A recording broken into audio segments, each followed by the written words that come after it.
교독하고 마지막 절 같이 보도록 하겠습니다. 호세아 1장 말씀입니다. 우시야와 요담과 아하스와 히스기야가 이어 유다 왕이 된 시대, 곧 요아스의 아들 여로보암이 이스라엘 왕이 된 시대에 부엘리의 아들 호세아에게 임한 여호와의 말씀이라.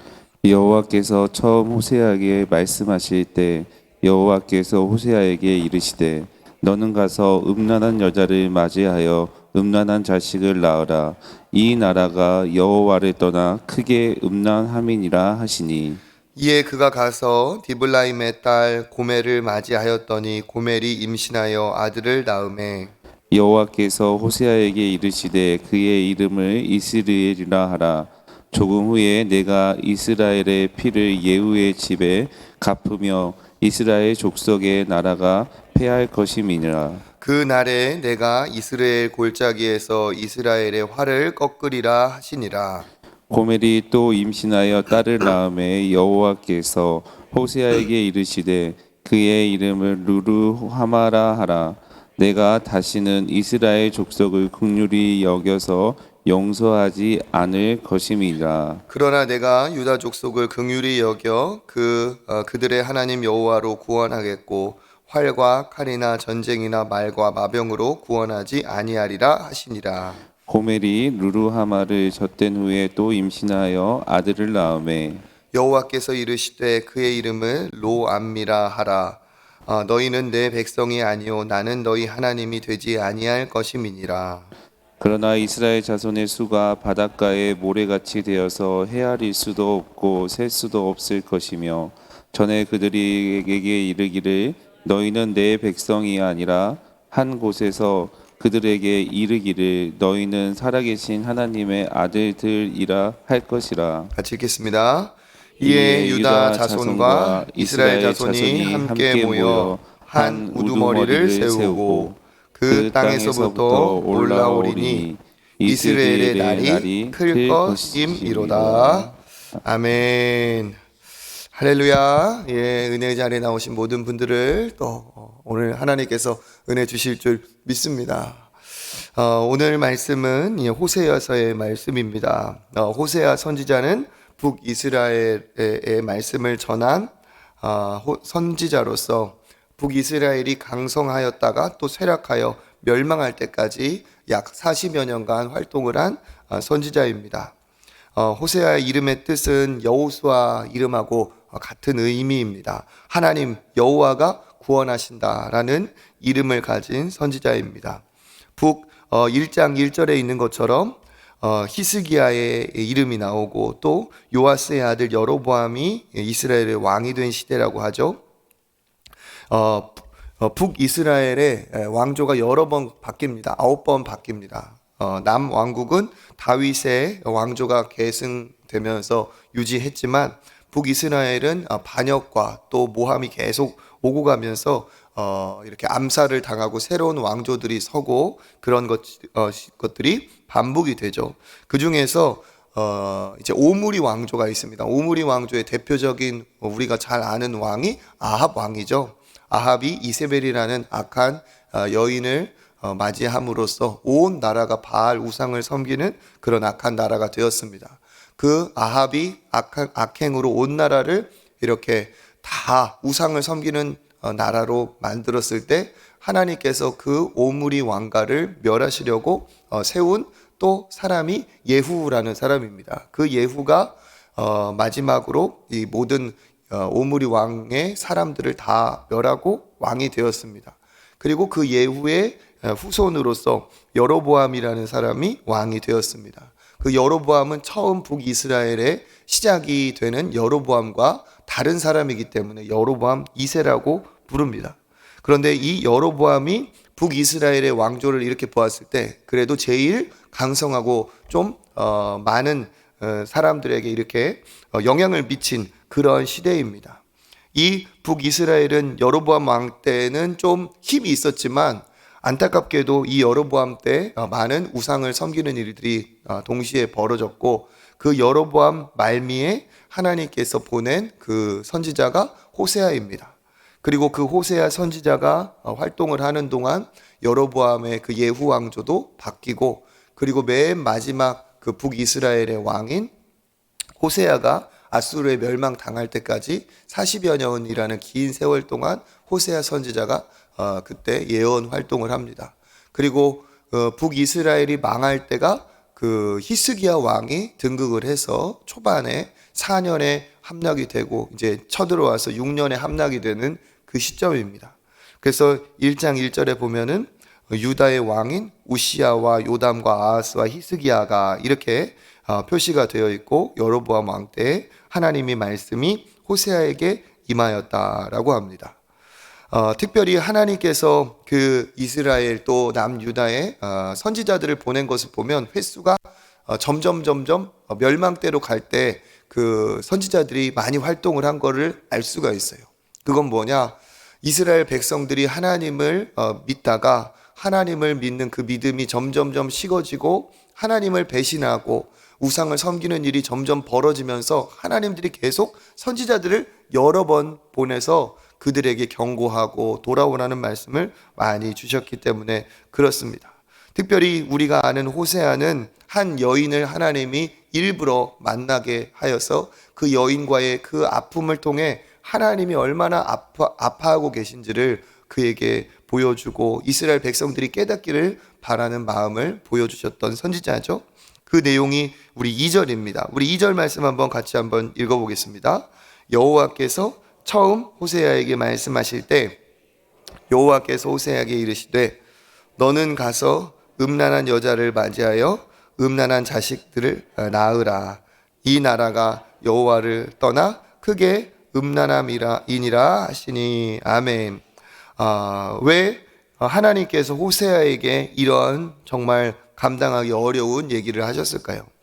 하나님의 사람 선지자라고 하면 가장 깨끗하고 거룩하고 하나님 보실 때 흠이 없는 사람이었을 것이고 그렇게 살아야 될 사람입니다. 그런데 그에게 어떻게 보면 정말 강력한 감당하기 힘든 명령을 내리신 거죠. 이스라엘 백성은 하나님 앞에 부정함과 정함에 대해서 굉장히 민감한 민족입니다. 그래서 먹는 것 하나까지도 부정한 것은 택하지 않으려고 하고 그것과 연관이 되었을 때는 그 정결의 규례를 반드시 행해야 되는 그러한 하나님의 법이 있었죠.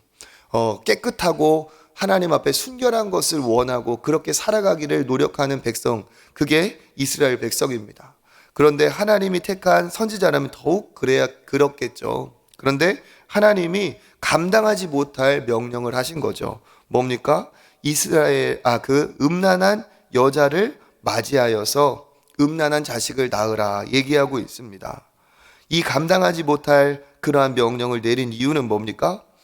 이 나라가 여호와를 떠나서 크게 음란함이니라 얘기하고 계십니다. 그러니까 그 나라 사람들이 진짜 육체적으로 정말 음란한 행위를 하면서 변질되고 타락했다는 것도 되고, 동시에 또 뭡니까? 영적으로서 오직 하나님 한 분만 믿고 따라야 될 이스라엘 백성이 이스라엘의 하나님 외에 다른 신을 섬긴 것을 하나님이 극도로 분노하셨다는 거죠. 이스라엘 백성과 하나님과의 관계는 우리가 흔히 제일 쉽게 비유할 수 있는 게 결혼 관계입니다. 그래서 이스라엘 백성들을 하나님이 애굽에서 꺼내 주시고 탈출하게 살려주시고, 그리고 나서 하나님이 이스라엘 백성과 시내산에서 계명을 주시면서 그 이스라엘 백성과 하나님이 이제 계약을 하신 거죠. 언약이라고 합니다. 이것은 보통 그냥 약속이 아니라 영원한 약속이에요.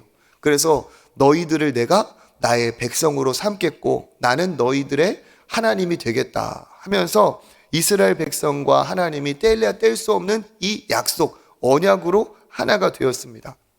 그래서 하나님을 남편으로, 이스라엘 백성은 마치 순결해야 되는 여인으로 하나님만을 따라가야 되는 그러한 이 아름다운 관계로 함께 하나가 되었죠. 그때 하나님이 나의 백성들을 끝까지 지켜주시고 책임져 주시고 가나안으로 인도하시겠다는 그 약속을 지켜주셨습니다. 그러니까 이스라엘 백성이 능력이 있고 가진 게 있고 뭔가 할 수 있어서 그들이 온 게 아니라 그 가나안 땅에 정착하고 평안을 누린 것은 전적으로 하나님의 은혜고 그들이 하나님과의 약속을 했기 때문에 하나님이 그렇게 지켜주신 거죠. 그러니까 그 하나님과의 약속을 지키면 모든 것을 누릴 수가 있는 것이고 그 약속이 깨지면 모든 것을 잃어버려야 마땅한 사람들이 그 이스라엘 백성들입니다.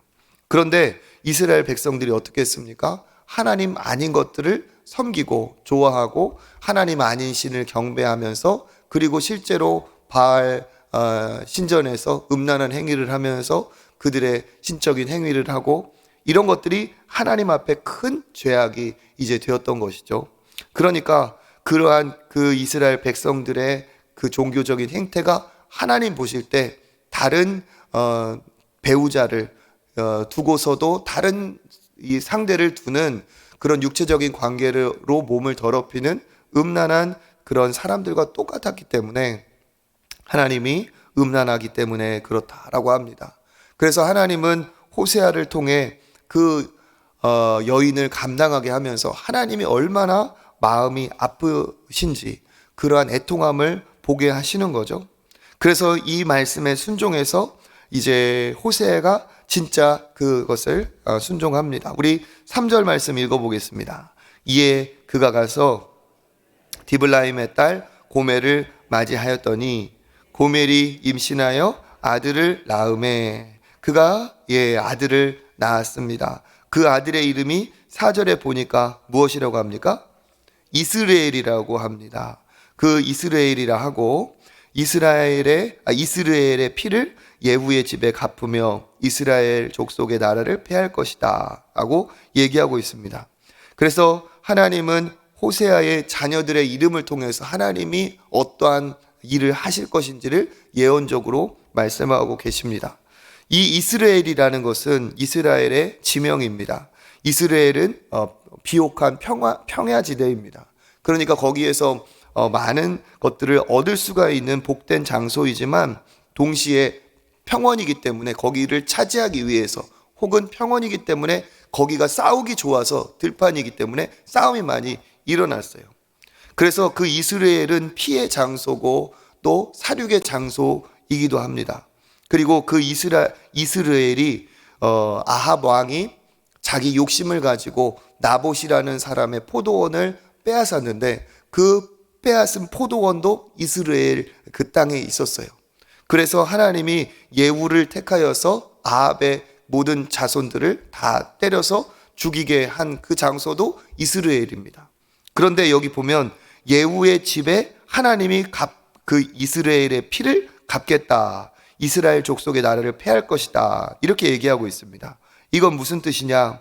예후의 지금 그 조상으로 지금 여로보암까지 이어지는데 그 예후가 하나님 앞에 심판자로 쓰임을 받아서 이스라엘에서 피를 보게 했는데 그 예후의 후손들 역시 그 하나님을 심판자로 쓰임 받았지만 또 죄를 범하고 우상을 섬김으로 그들이 피를 본 그곳에서 그들 역시도 망하게 되게 될 것이다 할 것을 하나님이 예언을 한 겁니다.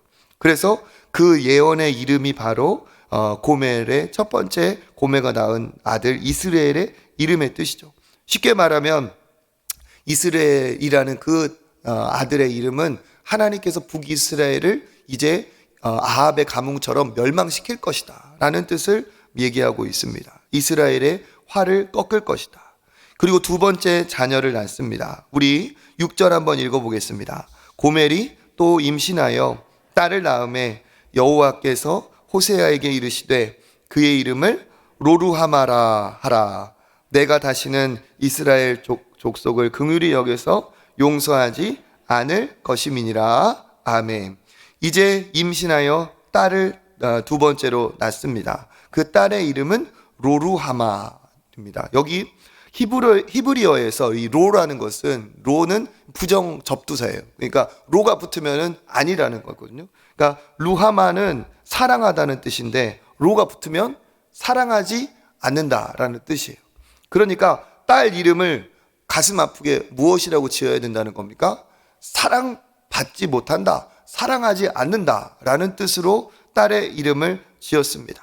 신학자들은 얘기하기를 이 고멜이 음란한 여인이기 때문에 첫째는 호세아의 아들이겠지만 둘째와 셋째는 아마 이제 외갓, 이름도 모를 남성과의 낳은 그런 자녀라고 얘기를 합니다. 그러니까 음란한 행위를 진짜 행하고 다닌 거고, 자녀가 어린아이가 잘못은 없지만 이름도 모르는 남성과 낳은 아이이기 때문에 음란한 아이라고 칭할 수밖에 없는 안타까운 상황이죠. 그런데 그 딸이 로루하마입니다. 사랑하지 않는다. 즉 이것은 무엇이겠습니까? 하나님이 이스라엘을 향해서 이제 너무 화가 나셔서 나는 너희를 긍휼히 여기지 않겠다, 사랑하지 않겠다, 용서하지 않겠다라는 하나님의 의지를 담고 있습니다. 그럼에도 불구하고 7절, 그러나 내가 유다 족속은 어떻게 여겨서? 긍휼히 여겨서 그들의 하나님 여호와로 구원하겠다라고 얘기하고 있죠. 이 당시 하나님께서 히스기야 왕은 실제로 아람 군대 18만 5천을 이기게 하셨죠. 그러니까 북이스라엘과 대비되는 유다족 속에 그나마 있었던 그러한 의로움을 하나님이 대조하고 계십니다. 그리고 8절 같이 한번 또 읽어보겠습니다. 고멜이 로루하마를 젖댄 후에 또 임신하여 아들을 낳음에 9절에 보니까 여호와께서 이르시되 그 이름을 로암미라 하라. 이는 내 백성이 아니요 나는 너희 하나님이 되지 아니할 것임이니라.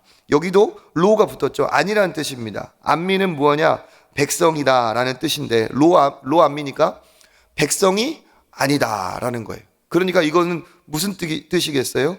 이제 너희는 나하고 관계가 완전히 끝났다, 내 백성이다 라고 약속을 맺었는데 로암미니까 너는 이제 내 백성이 아니다 라는 뜻이에요. 그러니까 하나님과 완전히 이제 단절됐다, 완전히 관계가 끝이 났다라는 아들의 이름을 짓게 했습니다. 이건 뭡니까? 이 아들의 이름을 통해서 하나님께서 이스라엘 백성들이 이제는 너희와 나랑 상관없다, 내가 너희를 심판하겠다라는 의지를 갖고 계십니다. 그러니까 호세아의 마음이 어땠을까요? 자기가 택한, 자기가 하나님 앞에 사랑하게 되어서 택한 그 여인은 밖으로 돌고, 그리고 아이의 이름을 어떻게 져야 돼요? 사랑하지 않는다, 내 백성이 아니다, 쉽게 말하면 내 자식이 아니다가 그 아이의 이름이 되는 거예요. 그러면 그렇게 부르고 그렇게 부름 받고 하는 것이 얼마나 비극적인 일입니까? 그리고 그 이름을 듣는 주변 사람들이 어땠을까요? 그 고멜을 아는 사람들이 다 막 쑥덕쑥덕거리고 수군덕거리고 그러면서 이 아이가 누구의 애냐? 이 아이가 저 호세아의 아이가 맞냐? 선지자가 돼서 어떻게 저런 여인을 어떻게 얻었느냐? 막 하면서 그걸로 인해서 마음의 심적인 고통이 굉장히 컸겠죠. 그러면서 사람들이 저 아이는 호세아의 아이가 아닐 것이다, 그러니까 사랑하지 않는다, 내 백성이 아니다, 저렇게 이름을 지었겠지, 그런 얘기를 사람들이 할 때마다 호세아는 무슨 얘기를 했겠습니까? 눈물을 머금고 통곡을 하면서 내 자식이만 아닌 게 아니라, 그 이름만 문제가 아니라 이스라엘 백성들인 여러분이 하나님 앞에 이렇게 하나님의 사랑을 끊어버렸고 여러분이 하나님과 관계가 단절됐으니까 어떻게 해라? 빨리 회개하고 하나님께 돌아와야 된다 하는 얘기를 통곡하면서 그들에게 전해야 했고 전할 수밖에 없었던 그 호세아의 아픔이 이 안에 들어 있습니다. 그러니까 이 호세아의 절망과 슬픔은 곧 하나님의 탄식인 것이고, 그것을 모르는 그 주변에 쑥덕거리는 그 이스라엘 사람들은 멸망할 그 백성들을 나타내고 있습니다. 그럼에도 불구하고 우리 10절 말씀 같이 한번 읽어보겠습니다. 그러나 이스라엘 자손 수가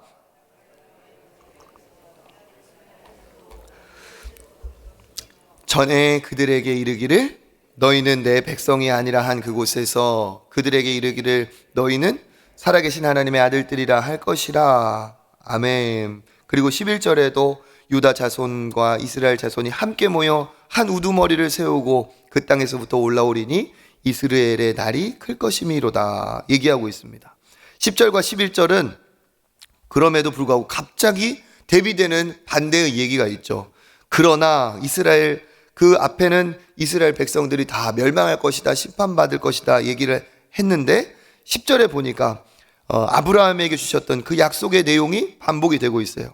이스라엘 자손의 수가 바닷가의 모래와 같이 되어서 헤아릴 수도 없고 셀 수도 없고 내 백성이 아니라 한 그곳에서 너희는 살아계신 하나님의 아들들이라 할 것이라. 또 유다와 이스라엘이 함께 모여 한 우두머리를 세우고 그 날들이 클 것이다 얘기하고 있어요. 이건 무슨 말입니까? 또 하나님이 주신 축복의 말씀이죠. 그러니까 이것을 통해서 앞부분과 볼 수 있는 건 뭡니까? 완전히 대비가 되는 말입니다. 이건 우리가 이 말씀을 읽을 때 참 혼란스러워요. 그렇죠? 하나님이 다 버렸다, 이제 끝났다, 관계도 다 사라졌다 하셔놓고 또 이렇게 말을 하는 이유는 뭘까? 이것이 바로 앞뒤가 안 맞는 하나님이 아니라 끊을래야 끊을 수 없는 하나님의 사랑이 이만큼 강력하다는 것을 호세아 선지자를 통해 얘기하는 거예요. 이게 앞뒤가 안 맞는 말이 아니라 그럼에도 불구하고 하나님은 우리를 잊지 못하신다. 그럼에도 불구하고 하나님은 우리를 포기하지 못하신다 하는 마음이에요. 그리고 이것은 호세아서 전체의 주제 말씀입니다. 그러니까 우리가 화가 날 때는 우리 자식들한테 그렇게 얘기하잖아요. 그렇죠? 너 진짜 이렇게 하면 이제 엄마 안 본다. 아빠가 너 이제 더 이상 너는 쳐다도 안 볼 거다. 하지만 그게 왜 그래요? 그만큼 뭔가 자녀에게 마음에 안 드는 게 있고 고쳐야 될 게 문제가 있으니까 그런 얘기를 하지만 그만큼 강력하게 미움을 표현하고 진짜 이러면 우리 관계 끝난다라고 하는 게 뭡니까? 천륜인 부모 자식 관계를 내가 끊어버리겠다라는 게 아니죠. 뭡니까? 그렇게 말할 수밖에 없는 그 부모의 끊을 수 없는 사랑이 우리 안에도 있기 때문에 이렇게 하면 뭐 망한다, 끝난다 그런 얘기를 하는 거죠. 마찬가지로 하나님도 너희는 내가 이제 사랑하지 않는다, 너희와 나는 끝났다라고 하지만 여전히 하나님은 그 백성들을 잊지 않으시고 사랑하시는 하나님이신 것을 우리는 알 수 있습니다. 그러니까 하나님의 마음이 아픈 거죠. 진짜 끊어버렸다면 하나님 마음이 왜 아프겠어요? 왜 호세아에게 그것을 너도 느껴보라, 그것을 전하라 하셨겠습니까? 그래서 오늘 말씀을 통해 우리가 호세아의 전반의 내용을 개요를 알 수가 있습니다. 여기에서 우리가 알 수 있는 하나님의 모습이 어떤 것입니까? 하나님은 자기의 마음을 호세아에게 느끼게 하시는 하나님이세요. 즉 뭐냐? 하나님의 사람들은 하나님의 마음을 느끼게 되어 있어요. 우리가 때로 보면 마음이 아플 때가 있어요. 세상을 보며 이 돌아가는 뭐 여러 가지를 보면서 마음이 아플 때가 있어요. 근데 그게 그냥 내가 개인적인 아픔이 아니라 세상을 볼 때 느껴지는 그런 애통함이 있죠. 그 애통함이 뭡니까? 하나님의 사람에게 하나님이 주시는 애통함이라는 거예요. 저도 지난번에 우리 많은 분들과 함께 10월 27일에 가서 그 서울에서 예배를 드렸잖아요. 근데 진짜 거의 모든 사람들이 눈물을 흘리면서 하나님이 세우신 우리나라가 정말 거룩하고 아름다운 나라가 되기를 간절히 기도했어요. 근데 왜 그런 눈물이 나오고 왜 그렇게 합니까? 하나님의 마음이 느껴지고 하나님은 그를 따르는 사람에게 호세아와 같이 자기의 마음을 느끼게 하시는, 애통하게 하시는 하나님이라는 사실입니다. 우리 역시도 이런 것들을 귀하게 여길 수 있어야 될 줄 믿습니다. 내가 교회를 다니는데 하나님의 마음이 느껴지지 않는다? 내가 교회를 다니고 신앙생활을 하는데 그냥 내 기분과 내 감정만 느끼며 산다? 이건 하나님의 온전한 사람이라고 말할 수가 없어요. 우리가 신앙생활을 하면서 젊은이들을 보며 세상이 돌아가는 걸 보며 뉴스를 보며 그냥 남 얘기처럼 혀만 차는 것이 아니라 이것을 보며 애통하며 눈물 흘릴 수 있는 게 이게 믿음의 사람의 아름다운 모습인 줄 믿습니다. 그리고 여기에서 또 알 수 있는 게 뭡니까? 백성들로 하나님은 아파하신다는 거예요. 하나님은 실제로 뭐 전지전능하신 창조주의 하나님이니까 아픔도 안 느끼고 마음도 그냥 단단하고 너는 너고 나는 나고 그러시겠지? 절대로 아니라는 겁니다. 하나님은 아픔을 느끼시는 분이라는 거예요. 사랑의 감정도 있고 질투의 감정도 있고 또 배신의 감정도 느끼시는 인격적인 하나님이시라는 거예요. 그러니까 예수님이 십자가에서 어떤 사람들은 예수님은 신이시니까 하나님의 아들이니까 아프지도 않았을 거다 말하는 이단들도 있어요. 절대로 아닙니다. 예수님은 거기에서 우리가 느낀 것 이상의 배신과 아픔과 슬픔과 조롱과 모욕과 육체적인 고통까지 다 느끼셨지만 그것을 우리를 사랑하시기에 모든 것을 감당하신 분이라는 거죠. 그럼에도 불구하고 우리에게 소망이 있는 것이 무엇입니까? 10절과 11절에 있는 것처럼 결국 하나님은 우리들을 회복하게 하시고 용서하게 하시는 좋은 하나님이라는 거예요. 이게 우리에게 큰 소망입니다. 만약에 구원이 우리의 행위에 달렸다면 우리는 하나님 앞에 절대로 구원받을 수 없습니다. 그럼에도 불구하고 우리에게 구원의 은혜가 있고 구원의 확신이 가능한 이유는 뭡니까? 10절, 11절에 있는 것처럼 아무리 북이스라엘이 남유다가 범죄했다 할지라도 결국은 너희들이 하나님의 아들들이라 할 것이다. 일컬음을 받는 때가 있을 거라고 얘기하는 거죠. 절망 중에도 하나님은 소망의 하나님이시고 전적으로 구원은 하나님께 달려있기 때문에 하나님의 우리의 열심이 아닌 하나님의 열심으로 우리의 구원을 이루실 것이라는 하나님의 그 뜻이 있어요. 그러니까 우리 역시도 오늘 절망 중에 기도한다 할지라도 혹은 내 자녀나 내 가정이나 내 일터나 절망 중에 우리가 있다 할지라도 결국 하나님은 회복하게 하시고 용서하게 하시고 온전하게 하시는 하나님이라는 사실입니다. 그 하나님 앞에 나아가 기도하면 하나님께서 우리에게도 이와 같은 정말 멈추지 않는 끊을 수 없는 그 사랑으로 은혜를 베풀어 주실 줄 믿습니다. 오늘 이와 같은 호세아의 이야기를 우리 다시 한번 마음에 새기며 하나님 앞에 하나님의 마음이 느껴지게 하시고 그 마음으로 시대를 보며 기도하게 하시고 그 모든 절망 중에도 결국은 소망을 주실 모든 것을 회복시키실 그 주님을 바라보며 소망을 가지고 또 주님 앞에 기도로 나아가는 저와 여러분 되시기를 주님의 이름으로 축복합니다. 우리 이 시간 기도하겠습니다. 하나님 감사합니다. 호세아에게 하나님의 마음을 느끼게 하신 하나님, 우리에게도 하나님의 마음을 아버지 조금이나마 맛보게 하시고 느끼게 하신 하나님 감사를 드립니다. 하나님의 마음으로 가정을 보며 세상을 보며 우리가 눈물 흘리고 기도하는 믿음의 사람, 기도의 사람 되기를 원합니다. 오늘도 하나님 앞에 기도할 때 절절한 하나님의 마음이 느껴지게 하시고 우리가 우리 개인의 기도도 하나님 앞에 올려드리지만 중보의 마음으로 이 시대를 품은 하나님의 마음으로 기도할 수 있도록 또한 은혜 베풀어 주시옵소서.